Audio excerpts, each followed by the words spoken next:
नमस्कार, education India पर आपका एक बार फिर से स्वागत है। अभी हम इस वीडियो में बात करने जा रहे हैं राजस्थान संविदा टीचर के ऑनलाइन फॉर्म के बारे में। इस वीडियो में हम आपको बताएंगे कि किस प्रकार से आपको संविदा टीचर की जो वैकेंसी निकली है इसका ऑनलाइन फॉर्म भरना है। पूरी जानकारी आपको इस वीडियो में दी जाएगी, इसलिए आप इस वीडियो को ध्यान से पूरा जरूर देखिएगा। लेकिन उससे पहले आपसे छोटी सी रिक्वेस्ट है, आप इस वीडियो को लाइक और शेयर कर दें और साथ ही ऐसे ही वीडियोस देखने के लिए बिना किसी देरी के चैनल को भी सब्सक्राइब करके बेल आइकन को दबा दें। आइए वीडियो में हम आगे बढ़ते हैं और आपको बताते हैं कि ऑनलाइन फॉर्म आपको किस प्रकार से भरना है। तो आपको बता दें, हमने हमारी ऑफिशियल वेबसाइट educationindialive.com पर ऑनलाइन फॉर्म भरने का डायरेक्ट लिंक दे दिया है। ऐसे में आपको क्या करना है, आपको आना है educationindialive.com पर। educationindialive.com पर आने के बाद दोस्तों, जब आप राजस्थान संविदा टीचर वैकेंसी 2023 वाली पोस्ट को ओपन करेंगे तो आपके सामने इस वैकेंसी की पूरी डिटेल आ जाएगी। उसके बाद जब आप सबसे नीचे की ओर इंपोर्टेंट लिंक्स के एक सेक्शन में आएंगे तो यहां पर अप्लाई ऑनलाइन के सामने जो क्लिक हियर लिखा हुआ है, इस क्लिक हियर पर आपको क्लिक कर देना है।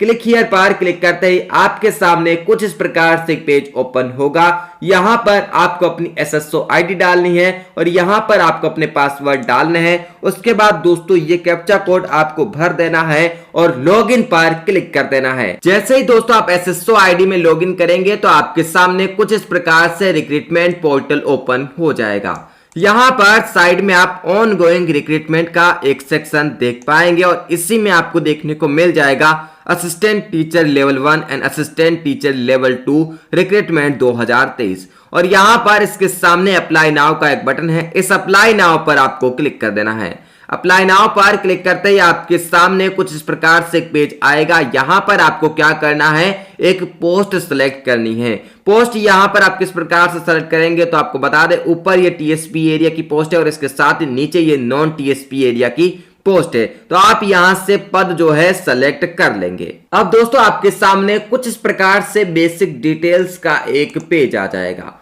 यहां पर कुछ डिटेल्स आपको फिल करने की आवश्यकता नहीं होगी, ये खुद ब खुद ओटीआर से ले ली जाएगी। ओटीआर यानी वन टाइम रजिस्ट्रेशन अगर अभी तक आपने नहीं किया है तो पहले आपको एसएसओ आईडी पर वो करना होगा और उसी के बाद आप फॉर्म भर पाएंगे। तो दोस्तों आपको बता रहे, जब आप बेसिक डिटेल्स में आएंगे तो यहां पर आपको क्या करना है, अपने माता का नाम यहां फिल कर देना है। और फिर जब आप नीचे की ओर आएंगे तो सबसे पहले आपको यहां पर अपनी कैटेगरी सेलेक्ट करनी है। कैटेगरी सेलेक्ट करने के बाद अगर आप पीएच कैटेगरी के अंदर आते हैं, यानी कि अगर आप दिव्यांग है तो यहां से एक टाइप सेलेक्ट कर लेंगे और टाइप सेलेक्ट करने के बाद दोस्तों यहां से जो है आपको सब स्पेशली एबल्ड कैटेगरी सेलेक्ट करनी होगी। और अगर आप पीएच कैटेगरी के अंदर नहीं आते हैं तो यहां से आप नॉट एप्लीकेबल पर टिक कर देंगे।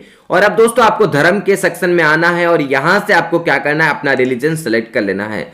रिलीजन सेलेक्ट करने के बाद मैरिटल स्टेटस के सेक्शन में आएंगे और यहां से अपना मैरिटल स्टेटस सेलेक्ट करेंगे। मैरिटल स्टेटस सेलेक्ट करने के बाद दोस्तों आपको यहां पर अपने जीवन साथी का नाम लिख देना है और आपको यहां बताना है क्या आपके एक से अधिक जीवित पति या फिर पत्नी है। अगर नहीं है तो आप यहां नो को सेलेक्ट कर लेंगे। नो को सेलेक्ट करने के बाद आपको बताना है क्या आपने शादी में दहेज स्वीकार किया है। उसके बाद आप आएंगे जीवित बालक की संख्या के सेक्शन में। यहां पर आपको बताना है कि आपके 1 जून 2002 से पहले कितने बच्चे हैं और उसके बाद आपके कितने बच्चे हैं। तो यहां पर आप टाइप कर देंगे जितने भी आपके बच्चे हैं, उसके बाद ये अपने आप कैलकुलेट हो जाएगा। अगर आप अनमेरिड यहां पर सेलेक्ट करते हैं, ऐसे में आपको यहां पर जीवित बालक की संख्या भरनी आवश्यक होगी। तो ऐसे में आप क्या करेंगे, 00 यहां पर फिल कर देंगे। उसके बाद दोस्तों आप मोबाइल नंबर में आ जाएंगे। मोबाइल नंबर आप यहां पर फिल करेंगे और फिर दोस्तों आप यहां पर अपने व्हाट्सएप मोबाइल नंबर फिल करेंगे। दोनों के दोनों फिल करने बिल्कुल आवश्यक है। फिर दोस्तों जब आप नीचे की ओर आएंगे तो यहां पर पूछा जाएगा अप्लाइंग फॉर। अगर आप अनुसूचित क्षेत्र से संबंधित रखते हैं तो आप यहां यस करेंगे, अन्यथा आप यहां नो कर लेंगे। फिर जब आप नीचे आएंगे तो यहां आपको देखने को मिलेगा कोरस्पॉन्डेंस एड्रेस। सबसे पहले आप यहां पर अपना एड्रेस फिल करेंगे। लाइन 1 इंपोर्टेंट है, लाइन 2 और लाइन 3 भरना आवश्यक नहीं है, लेकिन अगर आपका एड्रेस लंबा है तो आप लाइन 2 और लाइन 3 में भी फिल कर सकते हैं। उसके बाद यहां से अपना राज्य सेलेक्ट करेंगे। राज्य सेलेक्ट करने के बाद दोस्तों यहां से आपको क्या करना है, अपना जिला सेलेक्ट कर लेना है। जो भी आपका जिला है वो आप यहां से जस्ट यहां पर टिक करके सेलेक्ट कर लेंगे। फिर दोस्तों यहां पर आप शहर या गांव का नाम लिख देंगे, फिर यहां पिन कोड लिखेंगे और ये फोन नंबर लिखने की आवश्यकता नहीं है। अगर अल्टरनेट फोन नंबर या फिर वही फोन नंबर आप वापस लिखना चाहते हैं तो लिख सकते हैं। फिर दोस्तों जब आप परमानेंट एड्रेस के सेक्शन में आएंगे तो यहां पर आपको जानकारी फिल करने की आवश्यकता नहीं है अगर आपका कोरेस्पोंडेंस एड्रेस और परमानेंट एड्रेस सेम है। और अगर आपका कोरेस्पोंडेंस एड्रेस और परमानेंट एड्रेस अलग अलग है तो आप यहां पर परमानेंट एड्रेस टाइप कर देंगे, और अगर सेम है तो आप यहां टिक कर देंगे। और टिक करने के बाद दोस्तों आपको नीचे आना है और नेक्स्ट पर क्लिक कर देना है। अब दोस्तों आपके सामने कुछ इस प्रकार से पर्सनल डिटेल्स का एक पेज आएगा। यहां पर सबसे पहले राष्ट्रीयता सेलेक्ट कर लेंगे। राष्ट्रीयता सेलेक्ट करने के बाद यहां से आपको क्या करना है, अपना गृह राज्य सेलेक्ट करना है। गृह राज्य सेलेक्ट करने के बाद दोस्तों यहां से गृह जिला सेलेक्ट कर लेंगे। गृह जिला सेलेक्ट करने के बाद यहां से दोस्तों आप क्या करेंगे, अपना जो गृह ब्लॉक है उसे सेलेक्ट करेंगे। फिर गृह तहसील यहां से आप सेलेक्ट करेंगे। गांव का नाम यहां से आप फिल कर देंगे। और दोस्तों यहां पर अगर आप सेटल हुए हैं इंडिया में कहीं और से यानी किसी और अन्य कंट्री से तो आप क्या करेंगे, यहां यस करेंगे, अन्यथा आप नो कर देंगे। उसके बाद जब दोस्तों आप नीचे की ओर आएंगे तो आप स्पेशल कैटेगरी में आएंगे। यहां से आपको क्या करना है, आपको बताना है कि आप भूतपूर्व सैनिक यानी एक्स सर्विसमैन है या फिर नहीं। अगर है तो आप यहां पर सर्विस का स्टेटस बता देंगे और अगर नहीं है तो आप यहां नो कर देंगे। फिर दोस्तों अगर आप एक स्पोर्ट्स पर्सन है तो आप यस करेंगे, अन्यथा आप यहां नो कर लेंगे। उसके बाद अगर आप एक कैदी रहे हैं, एक्स प्रिजनर है तो आप यहां यस करेंगे। और उसके बाद दोस्तों आप यहां पर बताएंगे कि किस तारीख से किस तारीख तक आप कैदी रहे, और अगर आप कैदी नहीं रहे तो आप नो कर देंगे। उसके बाद आप नीचे आएंगे तो आपको बताना है क्या आप मौजूदा राज्य सरकार के कर्मचारी यानी स्थायी कर्मचारी है। अगर है तो आप यस करेंगे और उसके बाद ये सारी डिटेल जैसे कि डिपार्टमेंट, डेजिग्नेशन और डेट ऑफ ज्वाइनिंग आदि बता देंगे। और अगर आप नहीं है तो आप नो कर देंगे। उसके बाद आप बताएंगे क्या आपकी पारिवारिक वार्षिक आय 2.5 लाख से कम है। यस और नो में आपको यहां पर जवाब देना है। उसके बाद अगर आपके खिलाफ यहां कोई भी क्रिमिनल रिकॉर्ड है तो आप यहां यस करेंगे, अन्यथा आप यहां नो कर देंगे। और नो करने के बाद दोस्तों आपको क्या करना है, नेक्स्ट पर क्लिक करना है। अब दोस्तों आपके सामने कुछ इस प्रकार से क्वालिफिकेशन एंड एक्सपीरियंस का पेज ओपन हो जाएगा।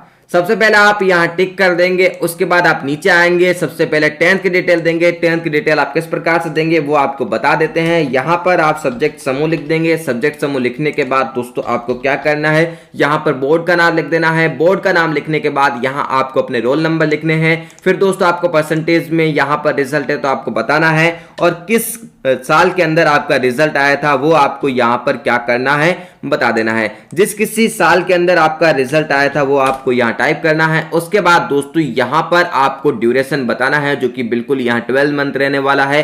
फिर दोस्तों आपको यहां टोटल मार्क्स के अंदर आएंगे तो आपको क्या करना है, कुल यहां पर मार्क्स बताने हैं कि कितने थे और आपने कितने ऑब्टेन किए हैं वो आपको यहां बताना है। परसेंटेज अपने आप कैलकुलेट हो जाएगा और पासिंग डेट यानी रिजल्ट किस दिन आया था वो आपको यहां पर बता देना है।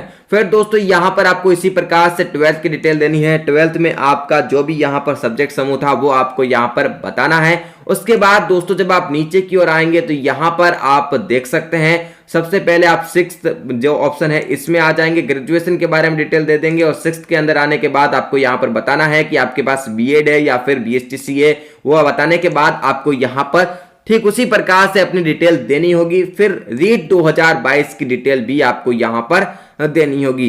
रीट 2022 की डिटेल देने के बाद आप नीचे आएंगे। नीचे आने के बाद दोस्तों यहां पर है आपको कभी बहिष्कृत किया गया है तो आप यस करेंगे और उसके बारे में डिटेल देंगे, और अगर बहिष्कृत नहीं किया गया है तो आप यहां नो ही रहने देंगे। और यहां पर ऑप्शनल सब्जेक्ट आपको देखने को मिल जाएगा। ऑप्शनल सब्जेक्ट के बाद दोस्तों आपको यहां पर लैंग्वेज 1 सेलेक्ट करनी है। लैंग्वेज 2 आप यहां से सेलेक्ट करेंगे। लैंग्वेज 2 जो भी आप सेलेक्ट करना चाहे वो आप सेलेक्ट कर लेंगे। उसके बाद दोस्तों यहां पर स्पेशलाइजेशन सब्जेक्ट आपको बताना है, जो भी आपके केस में आता है पोस्ट के अनुसार वो आपको यहां पर बता देना है। फिर दोस्तों आप नीचे आएंगे तो यहां से क्या करेंगे, मीडियम सेलेक्ट कर लेंगे। जो बिल्कुल इंग्लिश मीडियम ही रहने वाला है तो आप इंग्लिश ही सेलेक्ट कर पाएंगे, आपको ये बता देते हैं। उसके बाद जब दोस्तों आप नीचे आएंगे प्रतिशत गणना यानी परसेंटेज कैलकुलेशन में, तो आपको कुछ भी फिल करने की आवश्यकता नहीं है। जो आप डिटेल्स ऊपर देंगे उसके अनुसार यहाँ पर अपने आप डिटेल्स आ जाएगी। फिर दोस्तों जब आप नीचे आएंगे तो आपको नेक्स्ट का बटन देखने को मिलेगा। इस नेक्स्ट पर आपको क्लिक करना है। नेक्स्ट पर क्लिक करते ही आपके सामने कुछ इस प्रकार से एक पेज आएगा। यहाँ पर आपको क्या करना होगा, फोटोग्राफ और सिग्नेचर अपलोड करना होगा। चूज फाइल पर क्लिक करके अपना फोटो अपलोड करेंगे। फोटो की साइज 50 से 100 KB तक रह सकती है। इसके साथ ही कुछ इसी प्रकार से अपना सिग्नेचर अपलोड करेंगे जिसकी साइज 20 से 50 KB रह सकती है।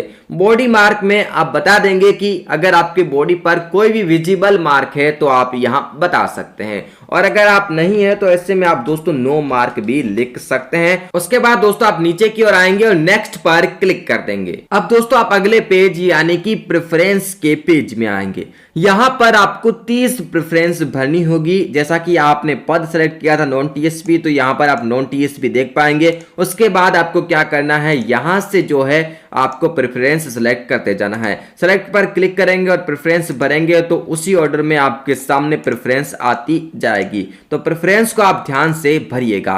प्रेफरेंस भरने के बाद दोस्तों आप नीचे की ओर आएंगे और नेक्स्ट पर क्लिक कर देंगे। अब दोस्तों आपके सामने पूरे फॉर्म का प्रीव्यू आ जाएगा। अगर सब कुछ सही है तो आप यहां पर टिक करेंगे और फाइनल सबमिट पर क्लिक कर देंगे।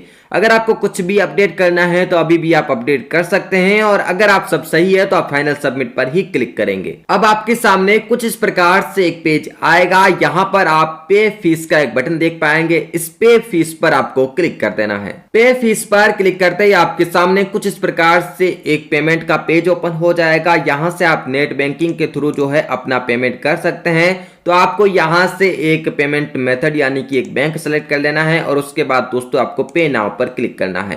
पे नाउ पर क्लिक करने के बाद आपको रिडायरेक्ट किया जाएगा पेमेंट पेज पर, और यहां पर दोस्तों आपको यूजर आईडी पासवर्ड वगैरह डाल के लॉगिन करके पेमेंट कर देना है। अब दोस्तों आपका फॉर्म जो है पूरी तरीके से फिल हो जाएगा, जिसको आपको फाइनल प्रिंट आउट अवश्य ले लेना है।